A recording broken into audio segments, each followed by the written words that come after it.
What is going on, everybody? Welcome here to the Purple and Gold podcast. Today, the Minnesota Vikings got served an absolute ass whooping on national television. And I'm not going to lie, I expected this. And Micah and I had kind of been talking about it along the week. Micah was a little nervous about his team because of the performance they just came off against Indianapolis.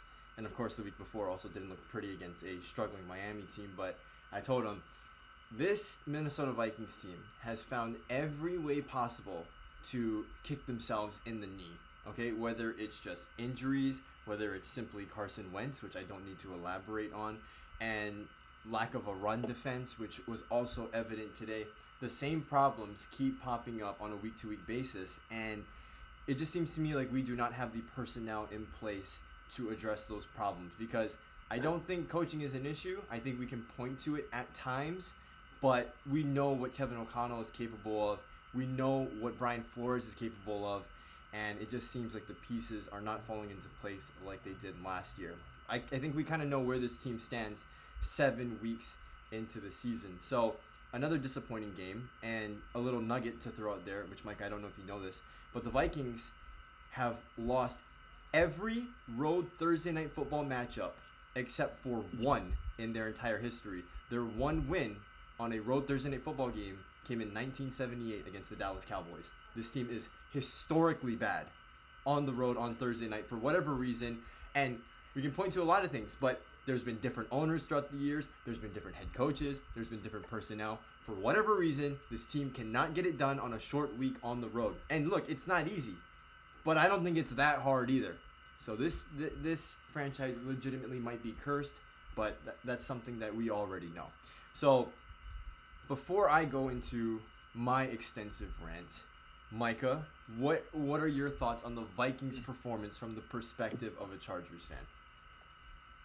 It wasn't great. I mean, their defense basically looked like how we look like against the Colts, couldn't make one single stop. And it's like, dude, I get the frustration from that. It's like, it's crazy because it's not like we don't have players on each of our teams either. I mean, we have the playmakers on both sides of the ball. So it's like, why aren't we winning?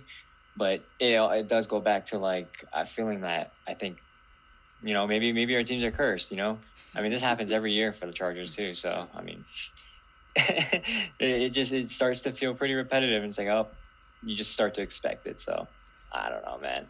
I mean, I'm glad we got the win, but yeah, the Vikings, yeah, they kind of just look like us a little bit. So Yeah, it's very interesting. There's a lot of parallels between these teams. I feel like the Vikings and the Chargers, at least recently, have been the two teams that are always kind of in the middle of their conference, never good enough to be the outright leaders of the conference, but at the same time always be competitive and put themselves in the mix. So never terrible, but never great. Yeah, look, it's hard to kind of identify where the problems are. I mean, obviously the big one's Carson Wentz, okay? Carson Wentz honestly might be one of the worst quarterbacks I've ever watched. And like I know this is an exaggeration, but I'm putting him right there with Sean Mannion, all right? Like I can't watch football games when these guys are at quarterback. Like, sure, yeah, he gave us a chance in Pittsburgh and he won us the game in Cleveland, but I mean, I don't have any confidence at all when he is out there. And like, this is a team that has seen Nick Mullins play under center. We've seen Jaron Hall for a game and a couple of drives a few seasons ago. We've also had Josh Dobbs, who literally got in the building 4 days before he even played a game, and he's had better performances than Carson Wentz. Like, Carson Wentz is not good, just to say it in a very nice way. He's just not good. There's a lack of awareness because both of our tackles were out again. Darisaul's knee was hurting, O'Neal was hurt, and you have Brindell in the middle, who isn't even a center, and yet you still want to hold on to the ball for 3+ seconds. It doesn't make any sense to me. On top of that, you're hurt. So why would you want to get hit? Just throw the ball away. Because I'm telling you now, how many situations do you feel much more comfortable in a 2nd and 10 opposed to a 2nd and 13, which happened many times throughout this game? And it's like, okay, You have your 3 backup offensive linemen in. You have Khalil Mack and Tuli Pelotu on the other side. And we're going to just hold on to the ball? Like, there is a level of idiocy that has been achieved with Carson Wentz because you have Justin Jefferson, you have Jordan Addison, you have TJ Hawkinson. It's not like you don't have guys along the perimeter to throw the ball to. Give these guys a chance. These are all great receiving options. And if you're going to just hold on to the ball, you're going to continue to get hurt and you're going to continue to set this team back.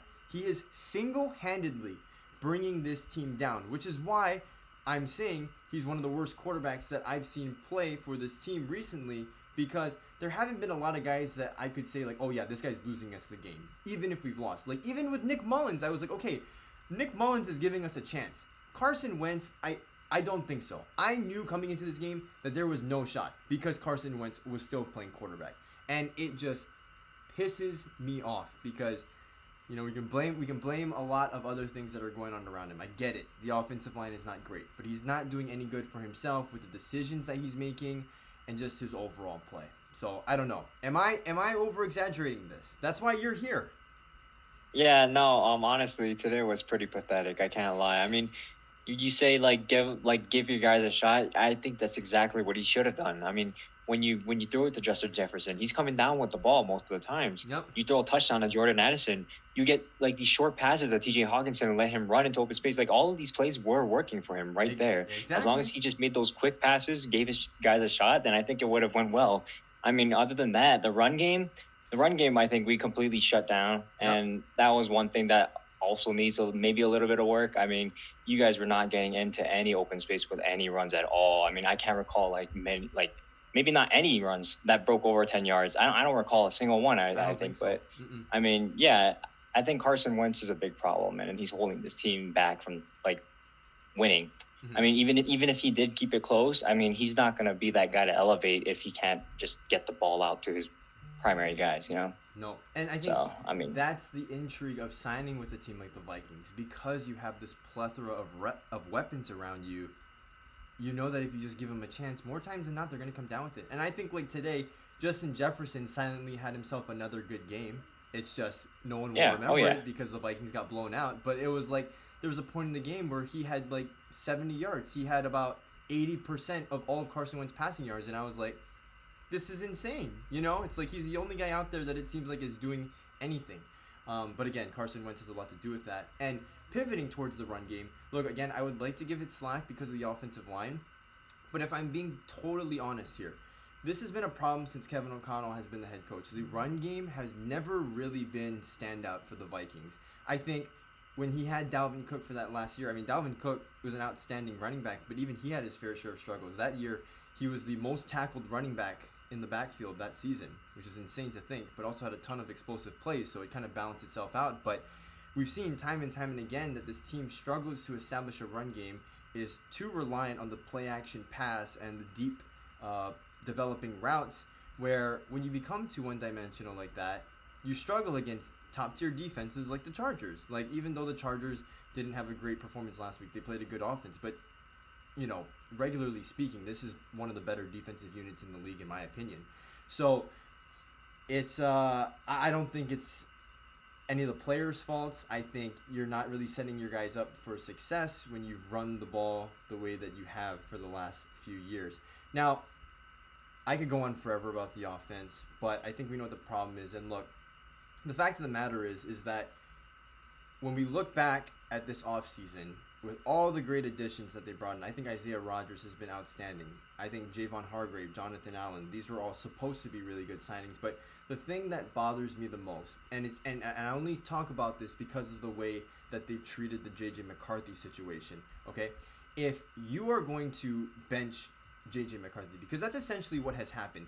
I don't think McCarthy has been hurt. You've played it overly conservative, and you found every excuse to not play this guy. Because first it was, we're going into Europe, and we don't know what the playing surface is going to be like. We don't want to re-aggravate his injuries.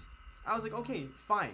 But we've come back. The bye week happened. He doesn't play against Philadelphia, and now he doesn't play against the Chargers, and you're going to blame it on a short week or something like that. It's absolutely absurd to me, because I'm telling you now, I think he is able to play, and they're not playing him, because I think the injury is a subtle excuse to say, hey, he's not ready, so we're going to give him a little bit of time, meaning he got benched. And so if that's the case and you're not willing to ride with this guy through the ups and downs, because ultimately I think the most valuable reps for him at this point are the ones that are in game. Why did you not sign Aaron Rodgers? Why did you not bring back Sam Darnold? Why did you not bring back Daniel Jones?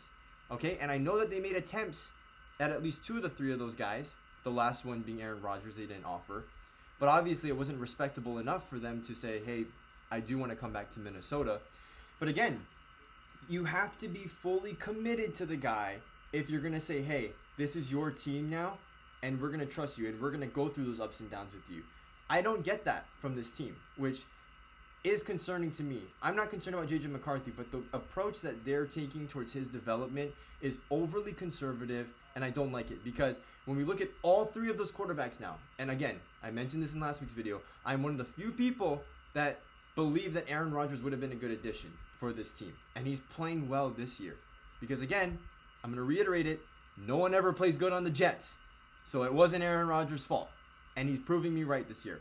But all 3 of these quarterbacks are playing at an extremely high level. And where would this team be at if they had a quarterback that they were truly confident in week in and week out? I don't know. But I think it would be a whole lot better than this. And again, I didn't say this during the injury because I genuinely believe he was hurt. And he was hurt. He was in a walking boot. But he's out of it. And he's been practicing for the last 3 weeks now. Why is he not playing? I don't understand. Yeah, I mean, do you have any opinion on that situation? I know you might not be as tapped in, but... Oh, no, I'm definitely not as tapped in as you. But, I mean, in general, what you're trying to say is I think, like, the overly conservative game won't, like, get you super far. I mean, you drafted this guy in the first round. Mind you, when all these quarterbacks went off the board, you guys still take J.J. McCarthy, who some analysts didn't even have him going in the first round. So you guys took a shot on this guy. So it's like, why would you not play him even when he's practicing? It doesn't make any sense. I mean, at that point, I think you're just believing in Carson Wentz, but how can you? I mean, how can you after today's game? I think it's much harder to believe in him now going forward. So I think it's a matter of time that he should just get in. I mean, look at the performance he put against the Bears. I mean, it wasn't a pretty first half, but I mean, after that, look what he can do when you give him that like playing time, and when you put him in, trust him. I think he can do great. I mean, I just don't understand. I don't understand. Yeah, I think it's one of those where it's like, yes, J.J. McCarthy might not be where he needs to be for this team to be a championship contender this year. But when we talk about the future is now, because everything that happens along the way is only going to lead up to what we think can happen in the future. Because, of course, every quarterback that has stepped foot in this Kevin O'Connell system has had at least a glimpse of success, even in the brief time that they were playing. And it's hard for me to believe that J.J. McCarthy is going to be the only one that doesn't experience any kind of success in this offense.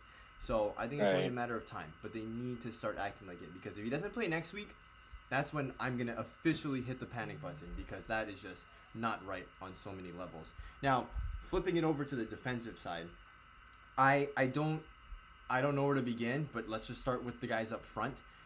Look, I understand we haven't had Van Ginkel for the entirety of the season, okay?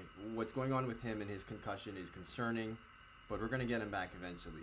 But the inability for the big dudes up front, and I am mostly talking about Jonathan Allen and Javon Hargrave. Their inability to stop the run is pathetic. And look, I knew that was, I mean, all Vikings fans, we knew that was going to be an issue. We knew that these guys were primarily pass rushing specialists, okay, and that their run defense has a lot to be desired, and especially at this point in their career, both coming off of injuries, and they're over 30 years old. But this is pathetic. I mean, you can't stop a nosebleed with this defense. Mind you, the Chargers have their third and fourth running back playing at this moment, and it looked like both of those guys could have been named All-Pros after tonight. It's honestly pathetic. Your best run-stuffing defender at the second level in Ivan Pace benched because he's not playing good this year. And so there's a lot of guys that you anticipated to have big years that aren't, and it's incredible because a guy like Jalen Redmond is playing out of his mind right now, and he's getting paid a sliver of what those two guys are getting paid. Then you have Levi Drake Rodriguez, who's a 7th-round pick from a couple years ago. I would say that he's had better moments than Javon Hargrave and Jonathan Allen.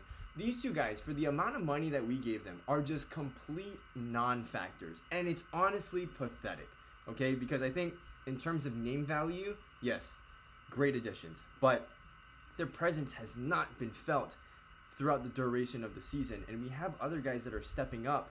But again, it makes you look back at this offseason again and say, why did we trade away a guy like Harrison Phillips for a 6th-round pick?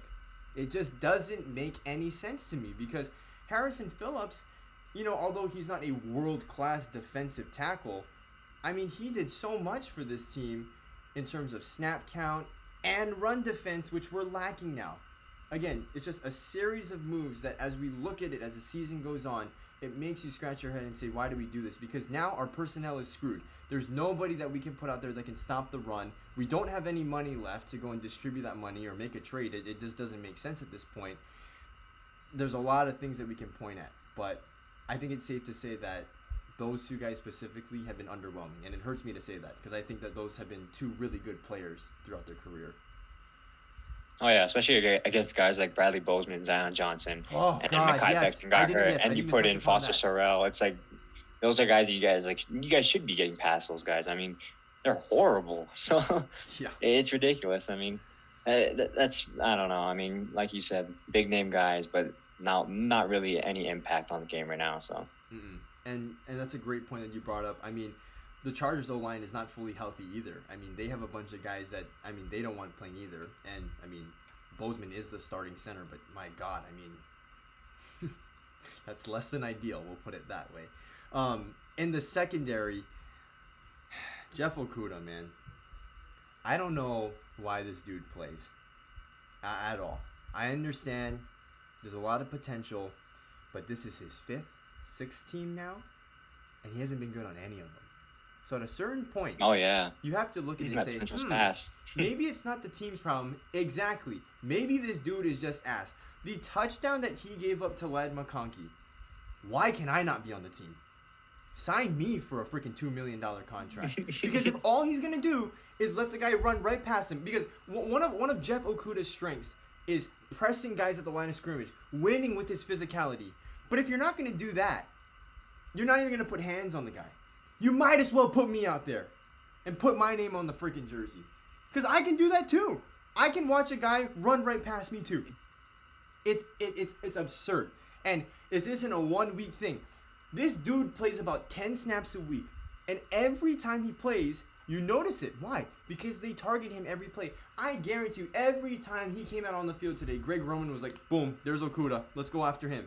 Because the dude straight up sucks. And look, I always believe in building your front before your secondary. But my God, I mean, you have to do something about the secondary. You can't just have anybody out there. And this dude is a nobody at this point. Like, it is infuriating. The lack of effort. Like, it's like, dude, like, when you see a play like that, does the guy have any interest in winning at all? Does he have any interest in bettering himself at all? No and no is the answer for me. It is just, like, that play right there pretty much summarized the entire night as a whole. We just don't give a shit. We don't give a shit. So Jeff Okudah, thank you. Thank you for absolutely nothing and for being the biggest piece of shit that has walked through this building in a long time. Oh, man. All right. Now, we'll talk a little bit of Chargers because I don't want to have you sit here and just listen to my rant the whole time. But look, we lost by 27 points today. You know, it's just unacceptable. But look, from the standpoint of the Chargers, okay, Justin Herbert, I think this year has taken a step forward. I think this is the most progression we've seen from him. Why? Because he's using his legs more this year. I think that's a huge thing. And I think he also has probably the most consistent weapons around him throughout the course of his career. Because now you have a reliable veteran who's familiar with the system in Keenan Allen. Quentin Johnson has definitely taken a step forward this year. And of course, Ladd McConkey, his emergence last year was helpful. And I think the reason why it's slowly starting to fizzle out, this talk about Justin Herbert, is because of the poor offensive line play. But again, that's not something you can blame on him. And even through these offensive line struggles. I thought that these last few weeks, he's played pretty well. And again, I'm not going to look at the scoreboard and say, oh, well, they lost to the Colts. If you watch that game, you know that he did everything in his power to keep that team at least in the game. So I'm sure this performance is reassuring for you to say, hey, this team can do it. Guys can step up against a talented team, which I think the Vikings are. I think they are. They're just not playing like that. Right. But yeah, I mean, what are your thoughts? We'll switch I to mean, a more positive tone. honestly, there's a lot. There's a lot to cover. I mean, we start off, hot, right? 3-0, and especially in the division, you want those wins. So it's like that was already huge for us.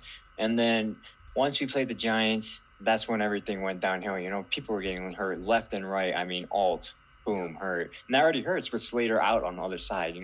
It's like that's another huge tackle, starting tackle, just out, just like you guys. I mean, Darisaw and O'Neal, right? Both out. So it's like it hurts. Like it really does hurt. Like there's no time to throw that ball.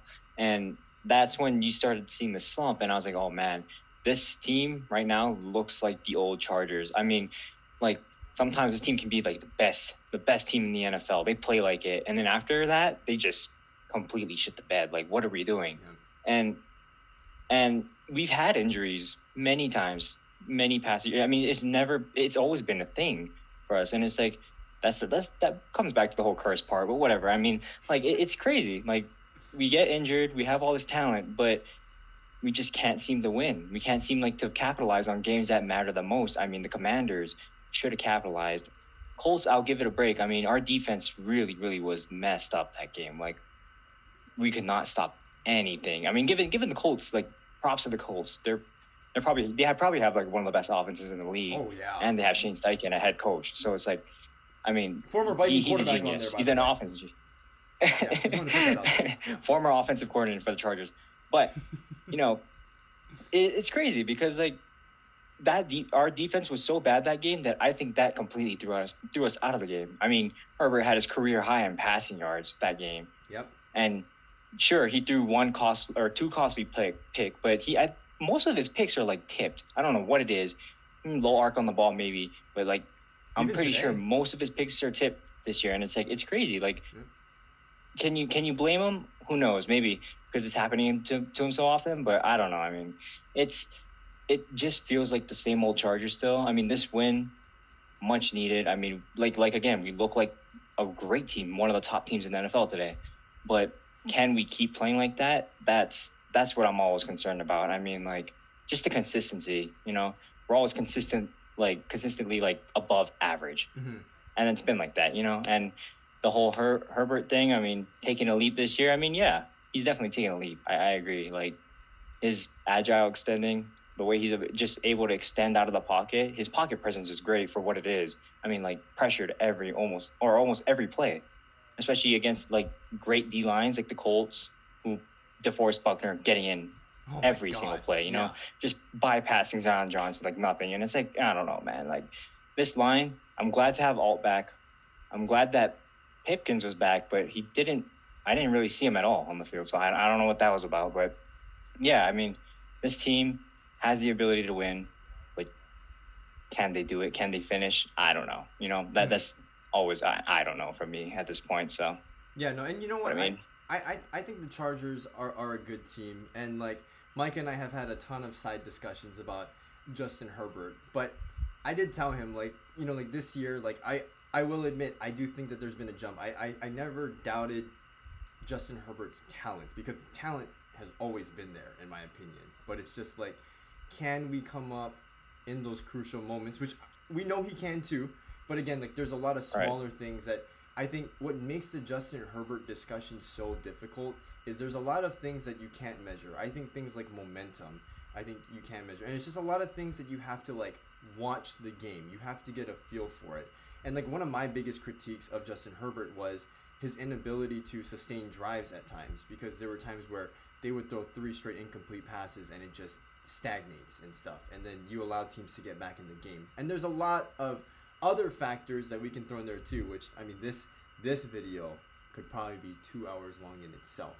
But my point is that he's done things this year that I think we've seen him do in we've seen glimpses of it before, but we're seeing it on a more Yeah. consistent basis this year, which is why now I'm starting to believe a little more too, because I'm like, okay, had Justin Herbert been using his legs a little more in certain situations in the past, we might be talking about him a little different. Because again, like that athleticism has always been there. It's just never been utilized. And I think Greg Roman does have to play a part in that because of his run heavy style. And when you have a physical quarterback like that who you can put his body on the line a couple of times, it doesn't hurt to get him out in space and, see what he can do. Extremely accurate on the run, very good in the pocket, and like you said, great pocket presence, and he can run when he needs to. So Oh yeah, I mean it's such an important part of the game now. It seems like, I mean, you got quarterbacks like Lamar, Josh Allen, Pat Mahomes, people who can just evade the pocket, get out. yep. Even like even if it's like a short 4 yard run, that's still like great. You know, I mean, Oh right. if your quarterback is able to be a dual threat Mm-hmm. with passing and rushing, I think that already gives the defenses an extra worry. Mm-hmm. So I think it's, taking this leap, it's great. And you know what? On a side note, props to Joe Ortiz. I think he's great. That Odafe away trade, I know a lot of people like had mixed emotions about that, giving away Alohi Gilman. But we have guys like Tony Jefferson, who's, yeah, he's old, but he's been playing at a great level. Yep. And especially for a guy that we picked up from our practice squad to bring him back up and perform at a level like that, it's great. I mean, and we have Derwin. I mean, given he got taken out this game, so that's another injury. But I mean, Derwin's always a great safety. Elijah Molden taking the step with one of those short contract guys that took a leap in Jesse Minter's scheme, and it all worked out. Like even guys like Tiara Tart are like that, right? And we've seen it. This is a reoccurring thing, and I think we're going to see it in Odafe away. I mean, with so much depth at safety, I think the Alohi Gilman trade was great for us. I mean, I like Alohi, but like, I mean, now we see, like, we saw RJ Mickens get a pick today. Mm-hmm. That's another backup safety who I think at times he's a little shaky, but he's still a rookie. He's got a lot to learn. So props to Joe Ortiz for being able to do something that Tom Telesco could never do, was be able to make trades, be able to make short contracts that end up working so we can extend them to longer ones, and being able to draft and find these talents in the later rounds for like Vidal or Rondé Gadsden. You know what I mean? Trey Harris even got a touchdown, so hopefully that means something. But I mean, Joe Ortiz, phenomenal job. I mean, might be a little different from the Vikings, from how you explained a lot of things, but I'm sure you understand. But no, and when we talk about the draft, and again, like, our teams have found different ways to consistently remain competitive, but for your guys' team and what it looks like just from the impact of the rookies that we've seen in the last two classes, right? Because those are the only two classes from Ortiz so far. Yeah. You have found guys in the middle, late rounds that have been contributors. The Vikings haven't. And so this team is strictly built through free agency. Your guys' free agency's approach where it's more of like, hey, you have the talent. Prove it to us. We think that you can be good in our system. Let's see it now, And it works out for guys like you mentioned. And then, I mean, you have like Dante Jacksons and, Benjamin St. Oh, yeah. World. But again, like, that's the risk you take, And again, if you draft, you don't have to worry about those kind of things because that solves a lot of your problems, and that is more in your control than taking a gamble on a guy where you think they might be good. And like, that's essentially what the draft is too, but it's different because those guys are unproven, So right. Oh yeah. Again, there's a lot more at stake with those picks compared to signing these other guys. But yeah, no, it's so important, and it could be a turning point for the Chargers if they can continue to stack up talent throughout the course of a draft, not just early on day one, which seemed to be a reoccurring theme with Telesco, where we knock it out of the park with that first pick, and everything else, it's like, why did we even spend millions of dollars for the scouts to go out there if we're going to draft Trey Pipkins? You know what I mean? It's like, so, yeah. Okay, if there was like one Chargers player that more people had to be aware of, like, it's like a name where it's like he's not getting as much love as he should be, who do you think it would be this year? Currently right now? Yeah, currently. Or like before, like heading into the season? No, currently. Because I mean, I did currently. Oh man, okay. I have to think, because like this is gonna be big. Like, I mean, before the season, I was a big KLS guy, right? I mean, everybody knew that. Yeah. Like, if people around me knew I was a KLS guy, but right now, he's not really getting the playing time, so I can't really say him. But I will say one guy that I think people should really watch out for is gonna be Jamari Caldwell, Mm. our defensive tackle. I think he's great playing alongside Tierra Tart. You know, he's a big boy that came from Oregon, and we after losing Puna Ford, we needed somebody else in that area, and we didn't sign back Morgan Fox. So it's like we have those guys, and given who played good today, Justin Igboigi. I was so happy with how he played today. I mean, the plays that he made today, the 2 sacks that he had, very impactful. So it's like, I think Jamari Caldwell will fit in well because we can have him as a rotational guy, more so for run stuffing, just to have that big body. And given Jonathan Taylor ran all over us, I just hope that this guy can take up a leap, just like Puna Ford did, and kind of switch things up. Maybe be that guy because Tierra Tari is already looking like that guy. But this guy, if we can have 2 big guys that just dominate the line, I think that'll change a lot for our defense. So. Yep. And again, another late round pick.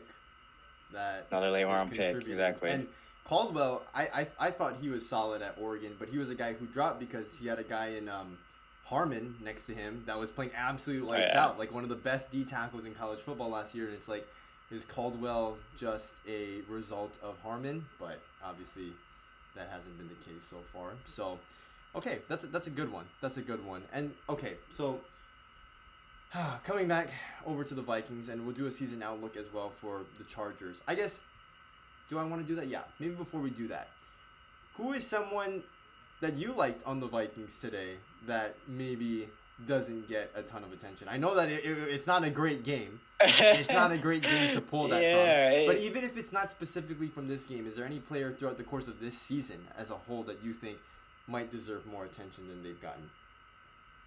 Might deserve more attention. Okay. I definitely think that one guy that comes to mind, and I've seen him here time to time, you know, like I've heard you mention him, and I've seen him pop up on my page too, as a guy who can play almost any position on defense. I mean, Josh Metellus. I mean, I think he's a very great player. He's very versatile, and a lot of like these players that come from college that get this like versatile, like label on them, they don't always pan out.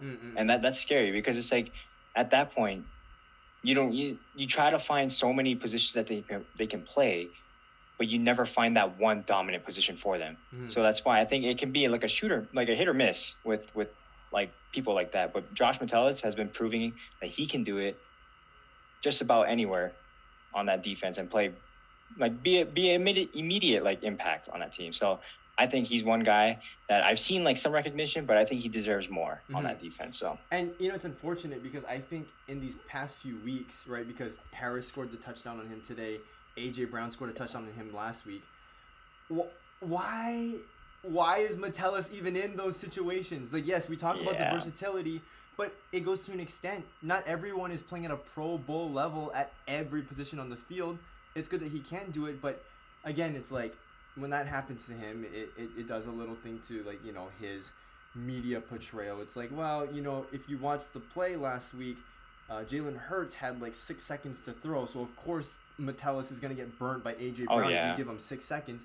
And then again today, the bootleg gets absolutely covered up. Justin Herbert makes a crazy throw across his body, and of course it's like 3-4 seconds later when Herbert's scrambling, because I think he rolled out right, then came down the middle and then threw it. Yeah. It's like, yeah, of course he's not going to be able to hold up. This is a linebacker, safety, edge rusher that is covering a wide receiver. Like, so I like that pick. I like that pick because it's hard to pinpoint what exactly he does because he does a little bit of everything. And I think that's so undervalued by everyone in the NFL that, yeah, I do agree. Josh Metellus is definitely an underrated guy. Okay, season outlook. For the Vikings, we're not going to have a winning record. I'll say that. The schedule is tough. And this was one where it was like, okay, if the Vikings can squeeze out 2 wins in this stretch, I'll feel all right about it. But my prediction heading into it, 0-4. I didn't think we had a chance to win a lot of these games. And so far, we're 0-2, and we got Detroit coming up next week. Are we going to beat Detroit? I don't think so. We're going to Detroit. Who knows who the quarterback is going to be at this point? And then after that, we play Baltimore. We got Chicago. We still have to play Green Bay twice. We're getting the better part of the New York Giants this season. it's like I look at the rest of the schedule and there's not a lot of games that I can say, oh yeah, the Vikings are gonna win that one. I don't think there's a single, even against the Chicago Bears, I don't think they're gonna beat the Bears. And look, you guys can get mad at me and say I'm pessimistic. I'm just keeping it real, okay? Because I gave the Vikings their flowers last year when they were doing well. So it's not like I'm like a Mr. Hate Minnesota guy. You know, I know there's people like that, that's why. But I'm just keeping it real. Like, this team has given us no reason to believe that they can be impactful on a consistent basis and string together wins. Because look at our 3 wins this year. You got Ben Johnson in his head coaching debut. And it showed. Like, they had a monumental collapse in the 4th quarter. And he's gotten it together. Like, this team is 4-2 now in Chicago. They're a lot better of a team than we played in week 1. Okay? Then we played Jake Browning and the Bengals. Okay? Honestly, one of the worst squads in the NFL this year. And then the Cleveland Browns. Those are the 3 wins this year. Any team that we've played with any level of competency and competitiveness within them, we've lost to. And that's exactly what's coming up the rest of the way out. I'm genuinely concerned to see how the rest of the season unfolds. But I'm telling you now, if you're hoping for a playoff appearance, if you're hoping to try and win the division, it's not happening. And I don't even think a winning record is reasonable. And I know we're only 1 game down, 2 games down, doesn't matter. I don't like our chances in a lot of these games coming up. But Micah, again, this is why you're here. I'm a passionate fan. I hold a lot of biases. I have a lot of anger in me after a game like this. But how do you see the Vikings season playing out with the opponents that they have coming up as well? Oh my God. I mean, you perfectly stated it. I mean, this team needs, I think first they need to find an identity at quarterback. What's the plan going forward, you know? And I think that's heavily dependent on, like, how that will play out the rest of the season. I mean, if you put in McCarthy, I think you guys have a way better chance to get these wins. I mean, just with Wentz, I mean, I don't see you winning any of these games. I mean, the Lions, no. I mean, Ravens, maybe. But Lamar's probably going to be back by then. Yep. You know, and that's a big factor for them. And that's their defense maybe could pick it up by then, but their defense, you know, you guys have a chance. That's whether if Wentz or McCarthy are playing. So it's like all these, like, it comes down to that. And I think if McCarthy plays, then I can see you guys maybe squeezing into the wild card, you know? But if it's Wentz taking a fucking green dot on his helmet, walking out there, no, I can't see you guys winning more than 4 games on this. Like, just looking at the schedule, I can't see it. Like, I can't see it with Wentz. Games. I just don't. Wow. I mean, especially. I mean, today maybe was just a shit show, but you guys have a tough schedule looking at it. So. Yeah. So, what would your final verdict be? Playoffs? No playoffs. I'll keep it simple for you. Final verdict. You know what? I believe the Vikings will do something about the JJ McCarthy situation, and I think they will eventually put him in. I think they'll put him in quick enough where you guys will barely scrape in to the playoffs. Wow. Maybe as a 7th, you know. Okay. I have faith you guys can get the 7th, you know. Okay. I don't share the. Who knows what will happen in the playoffs? Yeah. But but I think you guys can squeeze in. Okay. Wow. Hey, you know what? I have faith. Faith. And look, I know that there's other Vikings fans that believe as well, but I think the approach that I'm taking at this point is like, if you set the expectations low, because they were high entering this year, but if you set them low, you're not going to be as disappointed. And like, I keep coming into these games, and I watch them, and I always do, holding out hope that, you know, maybe I'm wrong. I want to be proven wrong. That's why I'm going to continue to watch throughout the season. Heck, I'm going to a game later this year. And it's like, do I think it's going to go well? Probably not. I'm not going to spoil. I mean, you would hope the one game you go to. Right? I'm not going to spoil who the opponent is because I'm going to do a vlog for it, for this channel. But, you know, it's difficult. But again, this team, I think, has the infrastructure to be competitive. And I don't think tonight's game is a reflection of what this team is capable of. I mean, again, more or less, this is the same roster last year from 14-2. It's just a quarterback spot. Like, figure it out. Be committed. Yeah. But, yeah, that's that. So, again, we'll look back at this video at some point. At the midseason point, I don't believe this is a playoff team. But like Micah said, if McCarthy plays the rest of the way out, 7th seed. So I like it. For the Chargers, they have a bunch of winnable games on their schedule. Like I'm taking a look at it now. Tennessee, I think, is almost a given. But it's the Mike McCoy revenge game next week. Mike McCoy, yeah. Give me a break, man. But again, like teams like the Steelers, the Jaguars, the Raiders, the Eagles, the Chiefs. I'm pretty much naming the whole schedule. The Cowboys, the Texans, the Broncos. Yeah. These are all vulnerable teams. And, like, again, if the Chargers are playing their best football on every one of those Sundays, look, they could legitimately win every one of those games. And I'm not saying they're going to go undefeated the rest of the way out. I think that's highly unlikely. And it's not a Chargers thing. It's just in the NFL, you just don't win that many games in a row, especially with the amount of injuries that have been piling up for your team.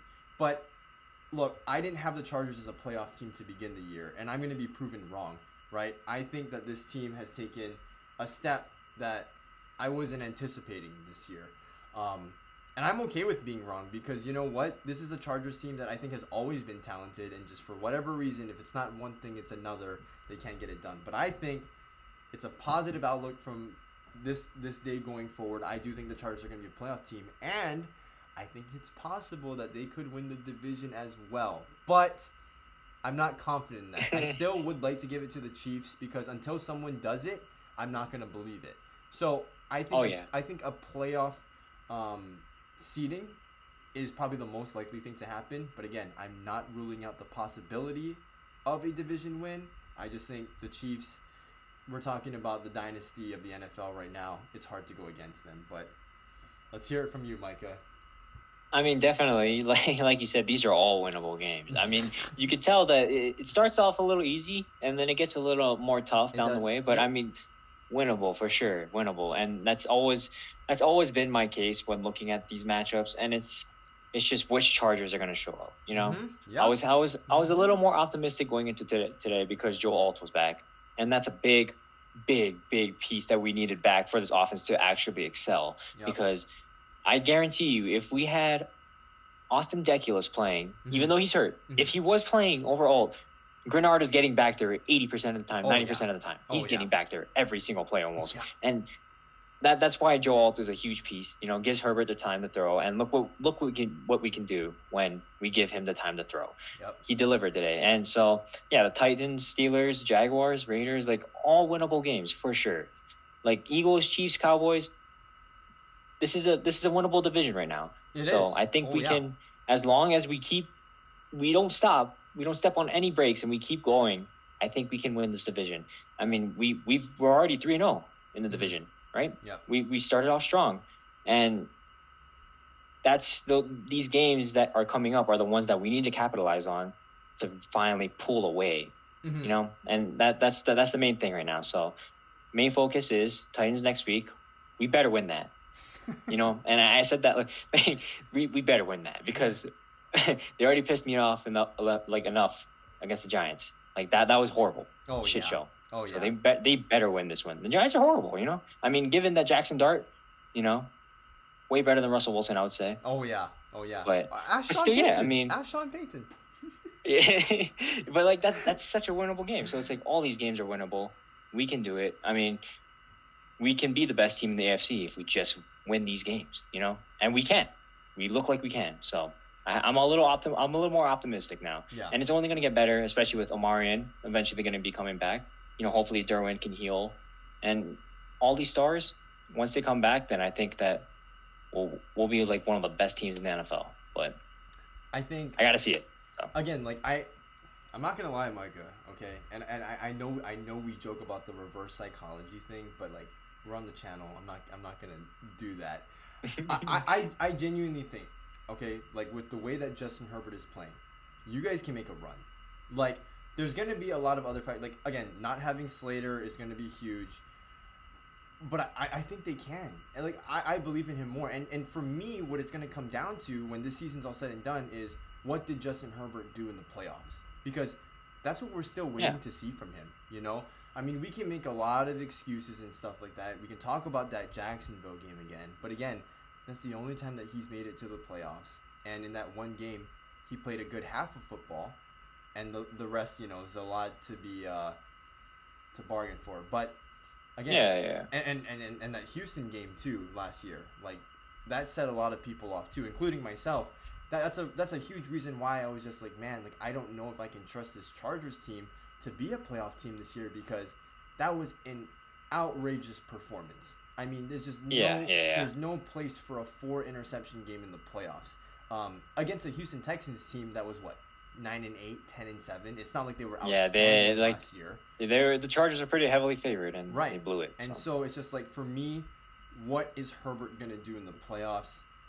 That is way down the line. And again, next week is the first priority. But it's exciting to watch, man, because you know what? Like, I think a guy like that, he's likable. There's no reason why he can't succeed, and he just needs to at least experience a little bit of it. But again, we haven't seen it yet, so until he goes out and proves it, then I think you'll get more people like me who are going to start believing a little more. But yeah, I mean, hey, we already know. We stated it before that he has talent. Yeah, it's undeniable, but can he win in the playoffs? Hopefully he can. You know, I'm still waiting. I'm still waiting for that day. So. Yep. This is the year, though. I'm optimistic that this is the year. Super Bowl. That we can make a run. I say Super Bowl every year, but you know this year, it's a little different. You know, it's a little different this year. I mean, hey, last year I think we overachieved a little bit for just on paper. Like, I think our roster was not as built, but now I think our roster is way more rounded. I think all around. So I think now it's a lot more comfortable. And this team, even with the same flashes of looking like the old Chargers, it feels a little different, you know? So hopefully that means something. I agree. The Justin Herbert effect. But yes, that is today's video. Again, just a total beatdown. I think this is probably the worst loss that this team has experienced since Dallas back in 2022, when they lost by like 30 or 40 points, whatever it was.